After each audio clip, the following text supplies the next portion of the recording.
برطانوی ووٹرز 4 جولائی کو عام انتخابات میں پارلیمنٹ کے نئے ممبران کے انتخاب کے لیے پولنگ میں جائیں گے۔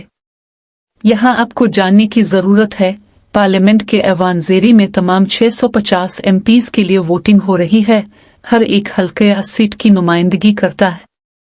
انگلینڈ میں کل 543 اور اسکاٹ لینڈ میں 57 سیٹیں ہیں، ویلز میں 32 اور شمالی آئرلینڈ میں 18 سیٹیں ہیں۔ 2024 میں 4515 امیدوار ہیں، جو کہ ایک ریکارڈ ہے۔ یہ اضافہ سخت دائیں بازو کے ریفارم یوکے کے 2019 کے اپنے کنزرویٹو کے خلاف کھڑے نہ ہونے کے وعدے کو ختم کرنے کے فیصلے اور گرین پارٹی کے زیادہ امید مندوں کی وجہ سے ہے۔ مجموعی طور پر وزیر اعظم رشی سنک کے ٹوریز 635 سیٹوں پر امیدوار کھڑے کر رہے ہیں، جن میں مسٹر کیئر سٹارمر کی لیبر کے لیے 631 اور لبرل ڈیموکریٹس کے لیے 630 مسٹر اے ڈی وی کی قیادت میں ہیں۔ ریفارم یوکے، جس کی قیادت مسٹر نائجل فاریج کر رہے ہیں، کے پاس 609، محترمہ کارلا ڈینیئر اور مسٹر ایڈرین رمسے کے گرینز کے لیے 629 ہیں۔